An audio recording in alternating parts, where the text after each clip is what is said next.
This is the FM update show, and my name is Felix Mwenda. Ruto turning Kenya into a Uganda and a Museveni nation country. Why am I saying this? If you look at Kenya right now, you will realize how Ruto is working like the way Museveni has run Uganda for last 2 or 3 decades. Because Museveni has been a bulldozer in Uganda. Let me tell you, if you don't know the relationship between the two presidents, then I bet you should get to know it right now. Museveni is like a father to President William Ruto. And mostly I say a political father because in the year 2021 and 2020 and 2022, during the elections period and the campaign periods in Kenya, the current president, then a deputy president, William Ruto, used to visit Museveni at his home in Kampala several times. They would go talk, even have family meetings together, which brought up a lot of questions on why the current president, William Ruto, was so inclined on a relationship with the man that many of Africans believe that he is a dictator on how he runs things in his country. And that is YOWERI Museveni, the president of Uganda. Now you can at least look at how Kenya is being run right now. It is with the advice of Museveni and with the strategy that Museveni has used to run Uganda for several years without being kicked out of office is what he has advised Ruto to do. And you can see Ruto is pulling that card very well. And among the things that you do as a dictator to make yourself remain relevant among your people is going ahead to make the opposition the weakest link, the weakest opposition ever in the country. Let's get to details. Raila Odinga is the opposition leader. In the recent governments, except for Moi, Raila Odinga has always had power over the government. He has always had a say over the government. And the government has never gone to an extra mile of intimidation to a point of arresting Raila Odinga except for Moi. Go back to Uganda. Kizza Besigye gave up on fighting for Ugandan rights. He was the opposition leader of Uganda. And whenever I try to make a move against Museveni, either he is put under house arrest, either his family members are put under house arrest, the intimidation that comes with all of it. And maybe you don't know, this man from Uganda, the opposition leader from Uganda, Kizza Besigye, he was a general in the army. Imagine you being an army trade personnel and a high-ranked general. And then the intimidation that you receive from the government makes you, after fighting for all those years for your country, trying to get freedom, you decide, no, my life and the life of my family means a lot. I can live a peaceful life away from all these political shenanigans. And that's what made Kizza Besigye pull out. And he pulled out and left the ball on the court of Bobi Wine.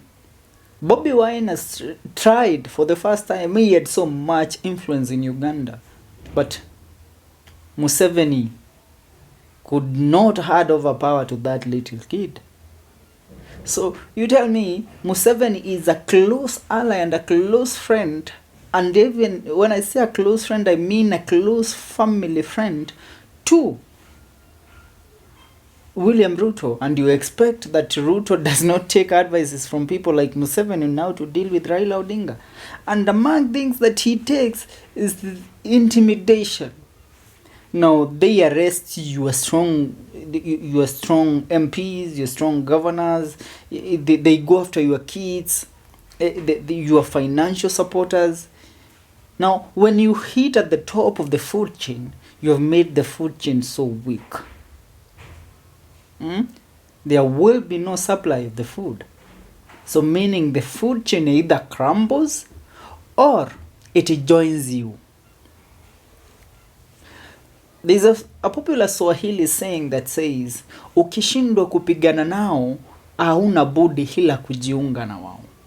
If you can't fight them, then join them. That's what Ruto is trying.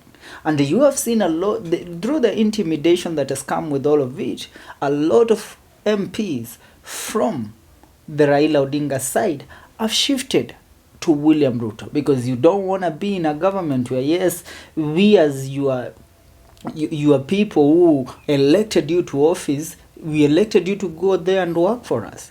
And then because you are against Ruto, meaning that your constituency does not get the benefit, they does not get the how do we put it, the development that comes with you being an MP.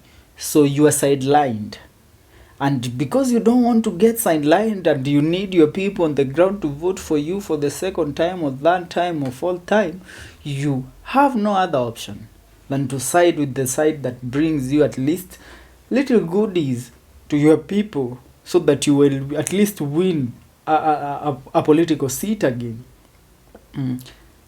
That is a very, very, very strategic move that William Ruto pulled against Raila Odinga, and Raila Odinga is very weak right now. And I dare tell you that this is not a strategy that William Ruto sat down and thought of it. This must have been, William Ruto is a consultant, he is a learner. He is a man that likes to listen and execute.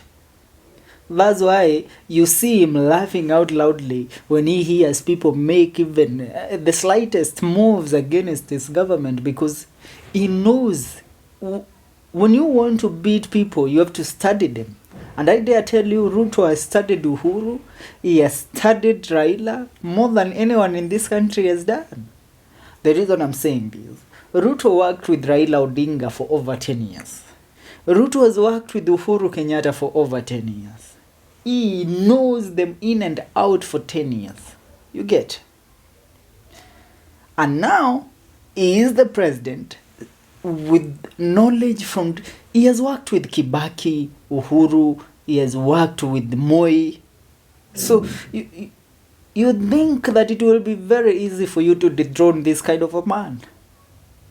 Maybe a fool can think that William Ruto is a man to intimidate with maandamano right now.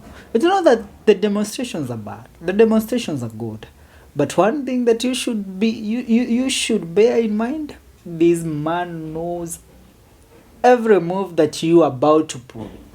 The cards that Raila Odinga has in his pocket right now, they're all exposed.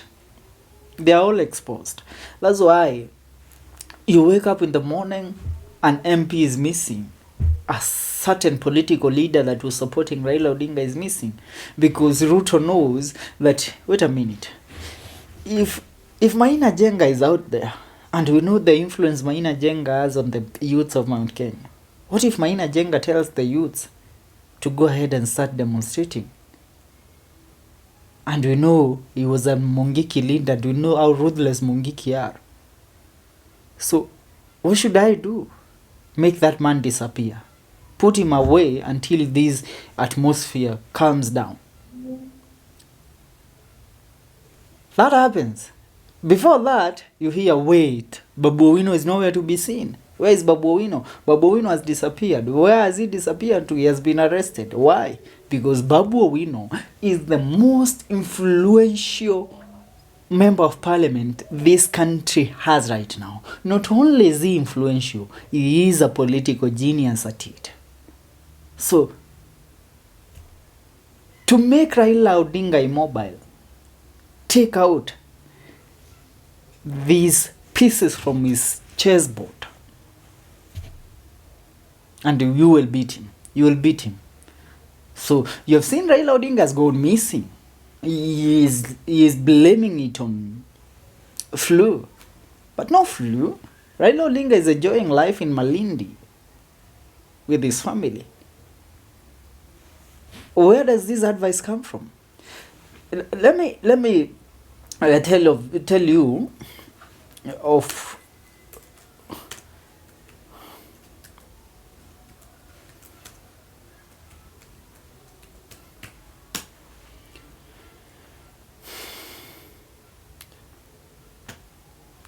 In August, in 2016, Ruto visited Museveni in Uganda together with his son, George Ruto.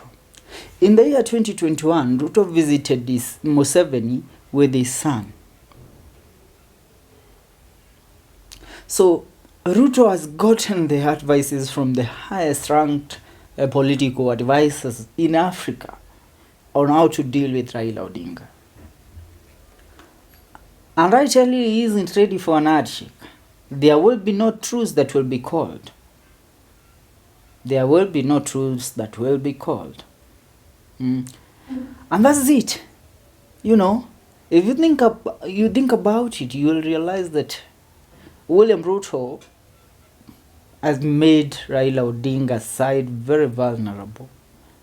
Now, they only have this next week and either another week for them to pull out their cards and decide whether they will continue with demonstrations forever or they will call truce. Now, how will they get an escape route? Because Kenyans want to see the final play. The final play is what Kenyans want to see. How will Raila Odinga deliver that?